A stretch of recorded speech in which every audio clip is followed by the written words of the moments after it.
নির্বাচনের তারিখ ঘোষণার পর যতই সময় গড়াচ্ছে ততই স্পষ্ট হচ্ছে গণঅভ্যুত্থান পরবর্তী রাজনৈতিক শক্তিগুলোর অনৈক্য।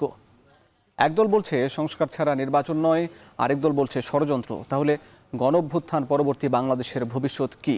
আজকের ভোটের ট্রেনে আলোচনায় যুক্ত হবেন রংপুরের একজন বিএনপি নেতা। ভোট, রাজনীতি, নির্বাচনের এসব বিষয় নিয়ে আলাপ করব। সঙ্গে আছি হাসিব বিল্লাহ।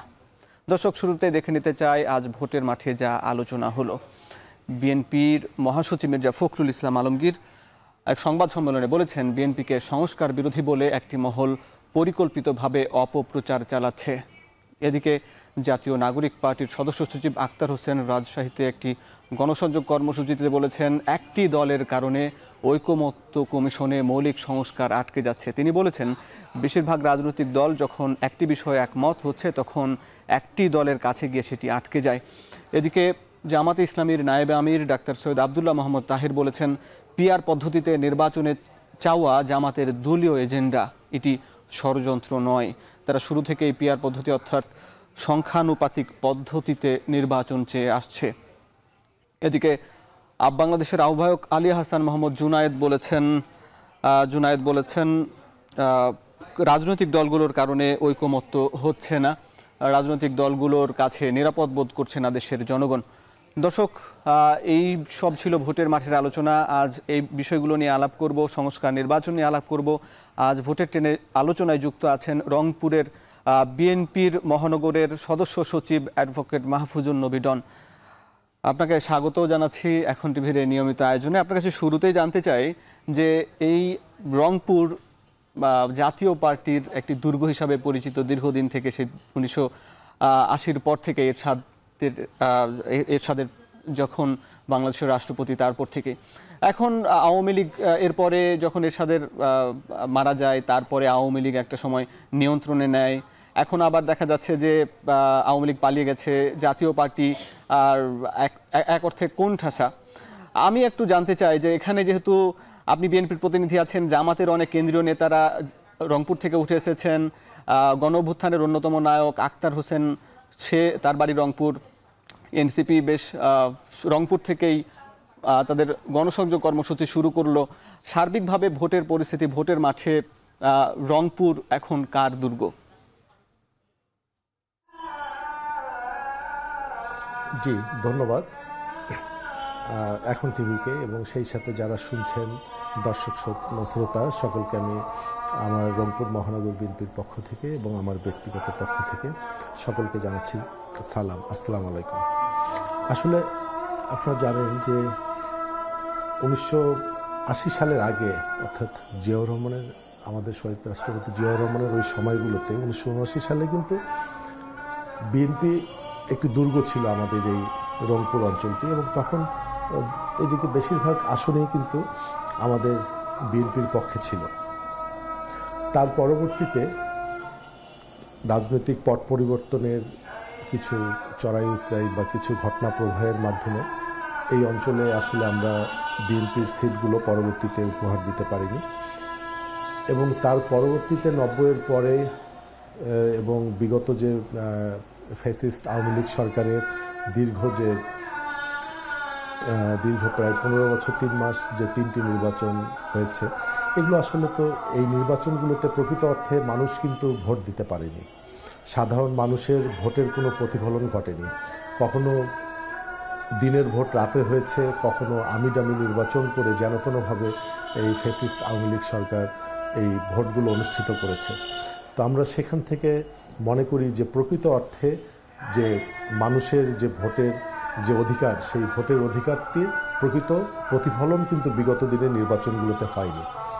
আর বাংলাদেশ জাতীয়তাবাদী দল একটি বাংলাদেশের একটি বৃহৎ সংগঠন, এবং আমাদের বাংলাদেশ জাতীয়তাবাদী দলের প্রতিষ্ঠাতা শহীদ রাষ্ট্রপতি জিয়াউর রহমান, তারপর দেশনেত্রী বেগম খালেদা জিয়া এবং তারেক রহমান, এনারা বাংলাদেশের স্বাধীনতা, সার্বভৌমত্ব, গণতন্ত্র এবং এদেশের অখণ্ডতা এবং সাধারণ মানুষের উন্নয়নের জন্য অনেক কাজ করে গেছেন। সেগুলো যদি আমি বিস্তারিত বলতে চাই তাহলে অনেক সময় লাগবে। মোটামুটি যদি বলি, এদেশের সাধারণ মানুষের কল্যাণে অনেক কাজ করে গেছেন এবং অনেক অবদান রংপুরবাসীর।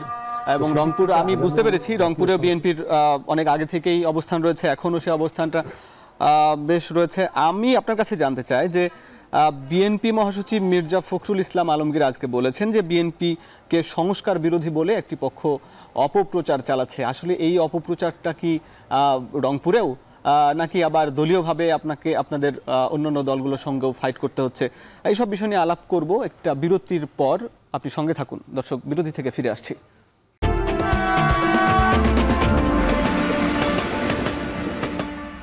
বিরতির পর স্বাগত। আলোচনা করছি রংপুরের বিএনপি নেতা অ্যাডভোকেট মাহফুজুন নবী ডনের সঙ্গে। ডন ভাই, আপনার সঙ্গে আলাপ যেটি করছিলাম সে জায়গায় যদি আবার ফিরে আসি, যে বিএনপি মহাসচিব বলছেন বিএনপিকে ঘিরে একটি অপপ্রচার চালানো হচ্ছে। আসলেই কি রংপুরেও কি আসলে অপপ্রচার চালানো হচ্ছে কিনা, এবং একই সঙ্গে অপপ্রচারের সঙ্গে আপনারা ফাইট করছেন নাকি রাজনৈতিক কর্মসূচিকে ঘিরে আপনারা এগিয়ে যাচ্ছেন, একটু ব্যাখ্যা করবেন। জি, আমরা যেহেতু গণমানুষের প্রতিনিধিত্বকারী একটি দল, বাংলাদেশ জাতীয়তাবাদী দল, তো এখানে বিভিন্ন দলগুলো বিভিন্ন সময় বিভিন্ন রকম অপপ্রচার বা বিভিন্ন রকম অপব্যাখ্যা এগুলো বিএনপির বিরুদ্ধে তো চলমান রেখেছে। তো সেদিক থেকে আমরা এখানে রংপুরেও মাঝে মাঝে এরকম কিছু পরিস্থিতির শিকার হই, কিন্তু আমাদের জায়গা থেকে আমরা স্পষ্ট, আমরা যেটা বুকে ধারণ করি বা জনগণের জন্য আমরা যেটা করতে চাই সেই জিনিসগুলো আমরা অত্যন্ত স্পষ্টভাবে সেই কথাগুলো বলি।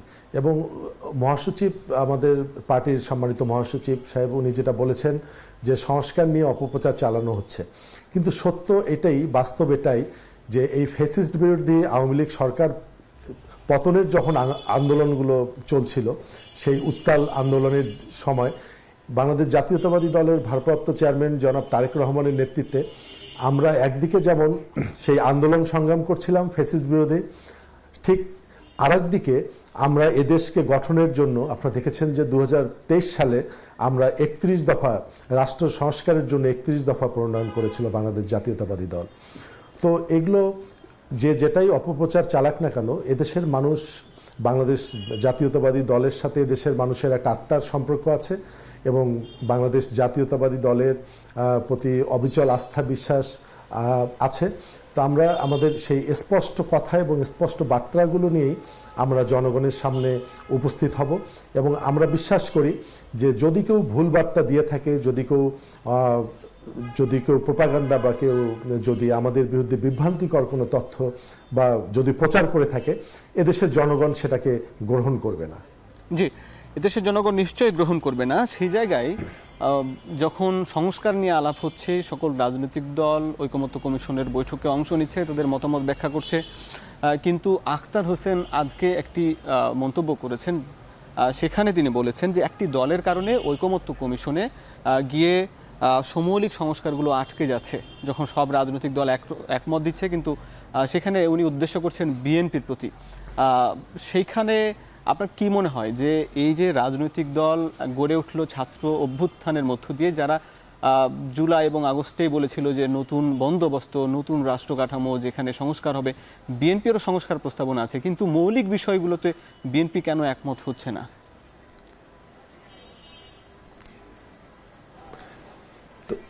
আসলে মৌলিক বিষয়গুলো মানে আমরা যেটাকে চিহ্নিত করছি বা যেটাকে আমরা বলছি যে এগুলো মৌলিক বিষয়, সেই মৌলিক বিষয়গুলোতে যে প্রকৃত অর্থে যে সংস্কারগুলো করা দরকার, সেই সংস্কারগুলো কিন্তু আমাদের 31 দফার মধ্যে কিন্তু মোটা দাগে সবগুলো অনেকগুলো সংস্কার আছে, কিন্তু 6টি সংস্কার কমিশন গঠন হয়েছে যারা বেশ কিছু প্রস্তাবনা দিয়েছে। সেখান থেকে 166টি প্রস্তাবনার আলোকে রাজনৈতিক দলগুলো বৈঠক করছে। বিশেষ করে যে মৌলিক ইস্যু যদি কথা বলি, সেখানে এনসিসি গঠন, অর্থাৎ সাংবিধানিক প্রতিষ্ঠানগুলোর নিয়োগ দেওয়ার ক্ষমতা, যেখানে আগে সংবিধান অনুযায়ী রাষ্ট্রপতি প্রধানমন্ত্রীর পরামর্শক্রমে নিয়োগ দিতেন, যেখানে শেখ হাসিনাই নিজের পছন্দ মতো লোক নিয়োগ করতেন, সেই জায়গায় যেখানে একটি পরিবর্তনের প্রশ্ন আসছে, রাজনৈতিক দলগুলো বলছে যে এখানে একটি কমিশন গঠন করা এবং উচ্চকক্ষে পিআর পদ্ধতি, এই বিষয়গুলোতে বিএনপি কেন একমত নয়?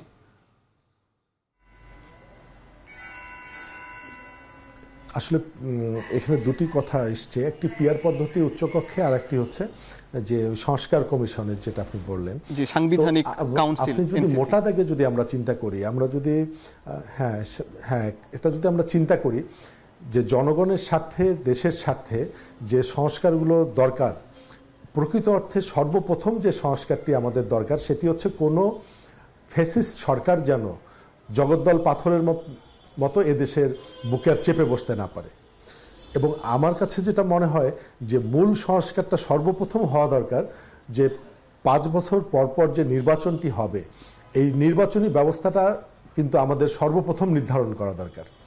আপনি দেখবেন যে বিগত সময় সেই 90 দশক থেকে শুরু করে 2024 পর্যন্ত এই যতগুলো আন্দোলন সংগ্রাম হয়েছে বা দেশে যতগুলো অস্থিতিশীল পরিস্থিতির সৃষ্টি হয়েছে, এই অস্থিতিশীল পরিস্থিতিগুলো এবং আন্দোলনগুলোর সূচনা বা সূতিকাগার কিন্তু এই নির্বাচনকে ঘিরে। অর্থাৎ যে দল যখন থাকে সেই দলটি আমরা যদি বলতে চাই যে এই সংগঠনগুলো এই নির্বাচনটি সুষ্ঠুভাবে করতে ব্যর্থ হয়, আর এক পক্ষ হয়তো বলে যে ঠিক আছে, কোনো পক্ষ বলে ঠিক আছে, কোনো পক্ষ বলে যে এই নির্বাচনটি সুষ্ঠুভাবে অনুষ্ঠিত হচ্ছে না।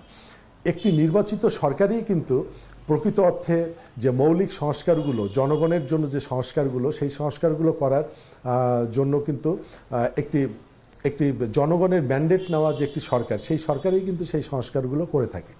তো আমরা এই জুলাই অভ্যুত্থানের পরে এদেশের সকল শ্রেণী পেশার মানুষ, রাজনীতিবিদ, ছাত্র জনতা সকলে মিলে আমরা ঐক্যবদ্ধভাবে যে ফ্যাসিস্ট সরকারকে যে আমরা তাড়িয়েছি বা যে অভ্যুত্থানটি সম্পূর্ণ হয়েছে, তারপরে আমরা সকলেই আসলে একটি নতুন বাংলাদেশের স্বপ্ন দেখছি। এ ব্যাপারে কিন্তু কোনো দ্বিমত নেই।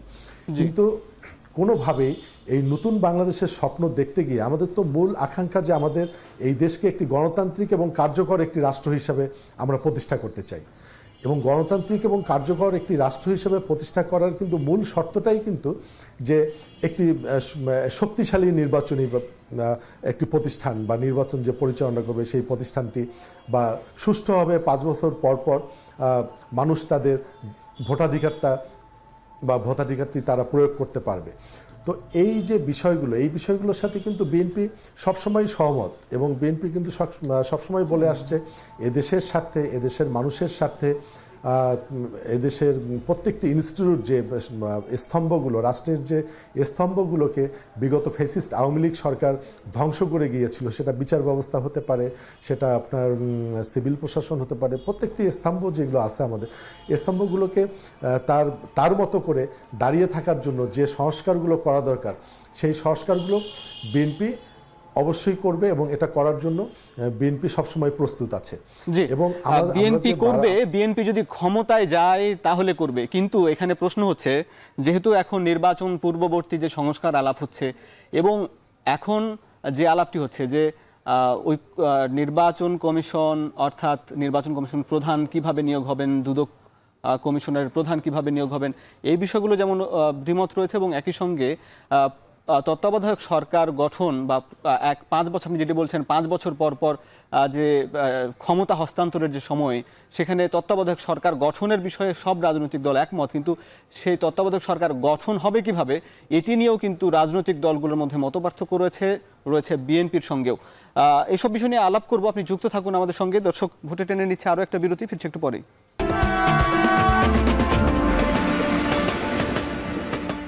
বিরতির পর স্বাগত। আলোচনা করছি ভোটের ট্রেনে। যুক্ত আছেন রংপুর মহানগরের সদস্য সচিব, বিএনপির সদস্য সচিব।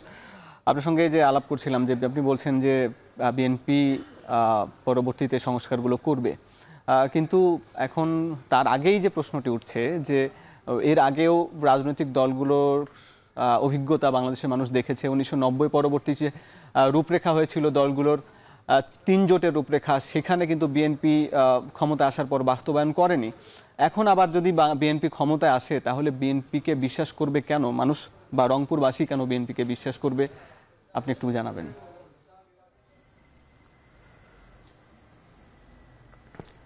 ঠিক আছে, আপনার না এই বিষয়টা আসলে তত্ত্বাবধায়ক সরকারের বিষয়টা বিএনপি সবসময় বলে আসছে। হয়তো এটার রূপরেখাটা কীরকম হবে বা এটার কাঠামোটা কীরকম হবে, সে বিষয়গুলো বিস্তারিত হয়তো বিভিন্ন দলের বিভিন্ন মত থাকতে পারে। তো আমার মনে হয় যে এই তত্ত্বাবধায়ক সরকার ব্যবস্থাটা আমাদের 31 দফার মধ্যেও আছে, এবং বিএনপি শুরু থেকেই এই তত্ত্বাবধায়ক সরকারের ব্যাপারে সমর্থন জুগিয়ে আসছে, এবং বাংলাদেশে প্রথম তত্ত্বাবধায়ক সরকার বিষয়টা কিন্তু বিএনপির দ্বারাই এসছে। তো সেখান থেকে যদি এই তত্ত্বাবধায়ক সরকারটির কাঠামোটি কেমন হবে এই বিষয় নিয়ে যদি কোনো রাজনৈতিক দলের যদি দ্বিমত থাকে এবং সেটা যদি একটি সকলের মতামতের ভিত্তিতে যদি একটি চূড়ান্ত একটি কাঠামো যদি প্রণয়নের ক্ষেত্রে যদি কোনো যদি মতামতের ক্ষেত্রে দ্বিমত থাকতে পারে, আমার মনে হয় যে সেই দ্বিমতটি এখনও সহমত করার মতো সময় ফুরিয়ে যায়নি। সেই ক্ষেত্রে যে বর্তমান যে সরকার আছে আমি বলবো যে আরেকটু ধৈর্যশীল হয়ে আমার মনে হয় যে এই আলোচনার বিষয়টি চালিয়ে যাবেন, ওনারা কন্টিনিউ করবেন এবং আমার মনে হয় যে অবশ্যই এই বিষয়টি আলোচনার টেবিলেই নিষ্পত্তি হবে। আলোচনার টেবিলে নিশ্চয়ই নিষ্পত্তি হবে। রাজনৈতিক দলগুলো ঐক্যমত এ বিষয়ে এবং সেজন্য বৈঠকও হচ্ছে, কিন্তু মৌলিক বিষয়ে বিএনপি দেখা যাচ্ছে কিছু কিছু বিষয়ে আপত্তি জানাচ্ছে, এগুলো রাজনৈতিক দলগুলো অভিযোগ করছে, সে বিষয়ে কি বলবেন? হ্যাঁ, এখানে এই জায়গাটা আসলে বিএনপির সাথে যে অন্যান্য রাজনৈতিক দলগুলোর কিছুটা পার্থক্য বা দৃষ্টিভঙ্গির কিছু পার্থক্য বা চিন্তা চেতনার কিছু পার্থক্য থাকাটা স্বাভাবিক। কারণ বিএনপির কিন্তু বিগত দিনে রাষ্ট্র পরিচালনা করার একটি সংগঠন পরিচালনা করা এক জিনিস, রাষ্ট্র পরিচালনা করা আরেক জিনিস। তো সেই দিক থেকে কিন্তু বিএনপির বিগত দিনে রাষ্ট্র পরিচালনা করার বাস্তব কিছু অভিজ্ঞতা আছে। আর বর্তমান যে দলগুলো আছে সেই দলগুলোর কিন্তু সেই অভিজ্ঞতাটা একটু হলেও কম আছে। তো সেই দৃষ্টিভঙ্গি থেকে হয়তো বিএনপি যখন বিস্তারিত বা পুঙ্খানুপুঙ্খভাবে তাদের মতামতগুলো যখন দেন, এই জিনিসগুলো হয়তো অনেকের কাছে একটু অবাস্তব মনে হতে পারে। আমার মনে হয় যে এই বিষয়গুলো যে মূল বিষয় নিয়ে কিন্তু কোনো মতপার্থক্য নেই, যে তত্ত্বাবধায়ক সরকারের বিষয়ে কিন্তু কোনো মতপার্থক্য নেই। হয়তো মৌলিক বিষয়গুলো নিয়ে বা প্রণয়নের ক্ষেত্রে কাঠামোটি কেমন হবে এগুলো নিয়ে কিছু হয়তো মতপার্থক্য থাকতে পারে, তবে রাজনৈতিক মাঠে বা আলাপ টেবিলে সেটি নিরাপদ সমাধান হবে। আমার কাছে আরেকটু জানতে চাই আপনার কাছে লাস্টে, যে বাংলাদেশের নাগরিকটা নিরাপদ নয় রাজনৈতিক দলগুলোর কাছে, এটি বলছেন আপ বাংলাদেশ। সে জায়গায় বিএনপির নেতারা আসলে রংপুরবাসী কতটা নিরাপদ বিএনপির কাছে, আসলে যেখানে চাঁদাবাজি, দখলবাজি, নানা অভিযোগ, ছোট করে যদি উত্তর দেন। জি, একদম ছোট করে যদি উত্তর দেই, একদম ছোট করে উত্তর দিতে গেলে মানে উত্তরটি এরকম হবে যেটা এই প্রশ্নটির উত্তর রংপুরবাসী ভালো করে বলতে পারবে আর কি। আর আমি যদি একটু বিশ্লেষণ করতে চাই তাহলে আমি অতীতের কথা বলবো না। এই 24-এ যে 5ই আগস্টের পরবর্তীতে রংপুর মহানগরীর আমি সদস্য সচিব। রংপুর মহানগরীতে 33টি ওয়ার্ড আছে। এই 33টি ওয়ার্ডে আমার মনে হয় না যে একটি মানুষও বলতে পারবে যে তাদের উপরে ন্যূনতম নিপীড়ন, নির্যাতন, চাঁদাবাজি, সহিংসতা এই কর্মকাণ্ডগুলো কোনো ধরনের নিপীড়ন হয়নি আপনি বলছেন। আপনাকে ধন্যবাদ জানাচ্ছি এবং সেই রায় কিন্তু জনগণই দিবে ভোটের মাঠে। দর্শক যারা এতক্ষণ ভোটের ট্রেন্ড দেখলেন সবাইকে ধন্যবাদ জানিয়ে শেষ করছি।